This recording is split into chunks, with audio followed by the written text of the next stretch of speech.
Crazy Italian. Whoa, what's that?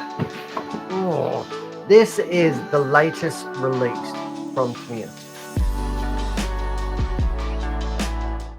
This is a Tamiya BBX. And I was very lucky to be one of the few who actually got to see the prototype car. The pre-production car. We saw it at the toy fair. At the toy fair. And without permission, we opened it up. Yes. And, we changed the battery and we we lost the body pin, and yes, it was good fun. It was. And we actually got to see it firsthand. Yes. And this thing is absolutely brilliant. It's pretty good, isn't it? We got heaps of them, and we don't have so many left now. Let's do an unboxing. Yeah. This one is a very special customer of ours. I'm not saying who. I wouldn't want to get in trouble. Let's have a look. Oh, the instructions on the top, that's unique. Have you been here already? I put it there. All right. Oh, let's jump right in. What do we got here? Oh, we've got some bit of roll cage. Yeah, so that's the Nerf bars. Spare gear cover. Receiver cover. Receiver cover. Looks like, oh, this is the speedy cover as well. Yes. I think they cover the speed controller up. Yep. So it doesn't get splashed. Just aesthetically, I think. Oh, you know me, I love the tie bag. There we go. And these are reminiscent of the old, even before my time. Rough Rider. Yeah. Like they had the Sand Scorcher. The smoothies were after, no? The Sand Scorchers. Yeah, it could be. Because the Frog's got the smoothies like the Sand Scorcher. But I think the Rough Rider had these. The diameter's quite a lot bigger, isn't it? A lot bigger, which is really good. Looks like a 2-inch wheel. Yeah, we've got the inserts, frame inserts there. And frame we've inserts. got chromey wheels, which are a nice touch. The body in a bag. Yep. So the body is actually 5 parts. So you need to cut all those out. And then with those parts, you can customize. So you can leave some of those bits off. Leave them all off. You could leave them all off and you have the roll cage. And have the exoskeleton roll cage. Which is this bit here. So that really offers nothing to the car. Well, that's for your hydroelectrics and that, but it's not part of the chassis. Where is the chassis plate? The chassis is actually here.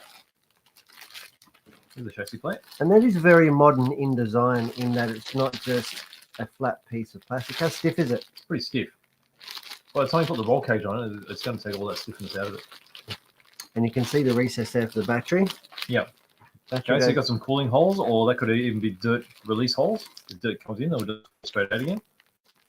You've got your gearbox that mounts on the back here, and there's suspension and your steering bell cranks on the front there. And it's very modern in its steering bell cranks and steering post technology. Well, that's right. So the gearbox is actually a 3-gear design, which is like a competition type design. Oh dear, 3-gear. Uses 48 pitch pinions and spur. Yeah. So here's the suspension. We've got the large trailing arm at the back, and then the really thick arms for the front end. And that looks like glass-filled plastic, doesn't it? Pretty stiff. It's very stiff, and it's got that matte finish. Yep. And if anybody knows how to engineer plastics, it's these guys. Okay, so we've got headlights. So you can put the LEDs in this. It's designed to do that. And then we've got some uprights, driver figure. It's an old school driver figure. Is it? Yep. Barry.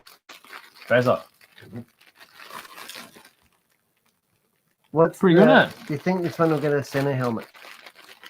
Maybe. Now, I thought it'd be good to have a look at the instructions. Because I don't want to get in it too much because this is somebody that, again, we don't have very many of these, so it's not like we can just throw them around. No, that's right. And people are really precious, and they've been waiting for these, haven't they? They have. So let's get the instructions out. Now put the box to the side. All right, here's the manual. So this is an all-new car. Brand spanking new. But it's made to look old, and that's what I love about it.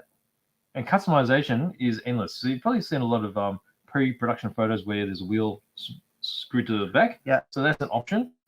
And there's Tamiya offering many option parts. That's right. In blue anodized. That's right. So, okay, so very familiar looking manual here. Okay, so we get into the gearboxes. You get a ball diff as standard. How modern is that? Very modern. That is a proper ball. That's not even a Tamiya diff. That's like a proper ball diff in That's it. And if you do want a gear diff, there is a gear diff. Why would you possibly want a gear diff? Well, I don't know. Maybe if you just want to overpower the thing and just really treat it roughly. Maybe for handling, ball diff is the way to go. Now you can see here's the 3-gear design, like so. And it's got a nice meaty idler gear. And that's critical in longevity. Yes. Yes. So it's bigger than the what do you call that one? Lay shaft. The lay shaft gear. That's right. Then we see here how it gets a clamped spur, and you see the spur's got the hex in it because there's a slipper clutch which is available as an optional extra. So for the moment it's locked up. It is locked up, but you can get an optional slipper clutch. That's right. Got a metal gear mount there, and then you see how it all goes together and then just drops straight in. And that is very much a modern competition style transmission. That's right. Now the motor itself is not included, and you'll notice that they do picture a brushless motor because this is engineered to take brushless power. Yeah. It's not. This has been engineered beyond a torque tune or sports tuned motor. That's right. Over here we've got the rear suspension. So there's the what do you call them? The short links of the trailing arm. Yeah, part of the 4-link rear suspension. That's right. And so you see there's spaces on the inside here. You can change the camber by altering the length of those by using washers, or you can even take those out completely. That'll give them more strength though. Yes, because they have something to clamp against. That's right. So we've got radio going in. So this is where we're talking about the very pro style steering bell crank. That's right. Servo goes in, and then you've actually got turnbuckles for the steering links. Super chunky front suspension, and these have got captured captured balls and captured balls. Is that right? Yeah, captured balls, pivot balls. That's it. And then we start building the roll cage. I'm definitely not the biggest fan of the captured balls, but the captured hinge pins. Yeah, they're good. Fantastic with no. So you can see here the roll cage. There's the shock mounting position there. Yep. And that's got a sort of similar sort of look and feel to like an old one aesthetic. Yes. And a speed controller, receiver going in, and then we've got the covers that go over that too. Driver. So there's the covers. Yep. Address covers. Top arm on the front suspension. Got a bit of caster adjustment there, which is nice. No, that's right. With spacers. We've got inboard front wheel bearings, which is nice. So we're going to have a hex axle front wheel. And the shocks are quite nice. Yeah, and they're an aeration style or emulsion style shock. That's right. So you can see the bleed hole right there. So no bladder. That's right. And then you just connect up all your shocks. Fully adjustable preload. That's it. And then you got your trailing arm going in. And here, the pre-production ones actually were not going to include CVDs. They were just going to be dog bones. But CVDs are the stock standard of them. I'd say probably from the flex and the stresses that they were probably having dramas, just like I'm struggling with the Frog. That's right. Yep. I mean, it is a precision performance machine, the Frog, but that's right.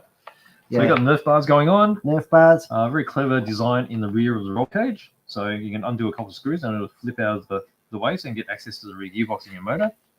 Wheels are going on. That's pretty much it. And then it's bodywork. And so you can see all the various components of the body here. 1, 2, 3, 4, 5, 6 pieces actually. And you're going to take your time cutting those out. Oh, yeah. That's going to be really quite fiddly. That's right. So you can see how the aesthetics or the overall look is just as important. So here you see the top sections of the body is actually held on with Velcro. Oh, there's a whole lens sheet. Yeah. And so all the lights that are included carry lit with LEDs. So you can either buy the Tamiya LEDs or you can just do like I did and just wire up your own. And these are the option parts. So you can put on the big bore aeration shocks. You just have to change the lower mount. And then there's a gear ratio chart. How to change your caster on the front end. How to change a toe on the front end. And how to change your toe and also your camber on the rear end. There we go. And there's a setup sheet. It's cool that they've actually introduced a setup sheet because they didn't do that for the Frog. I betcha. No, they didn't. This will be raced as a one-make series. That's right. I reckon for sure. Because I've engineered it to a point where it'll have decent suspension, where all these changes, and it's going to be a worldwide hit. I think so. It's not going to be something that's going to go away. It's not really a limited edition. This is a catalog item. Yes. Looks awesome. Overall, I think it's going to be a really fun build, and I think it's going to handle really well as well. There we go. That's there you go. BBX. The BB01 chassis.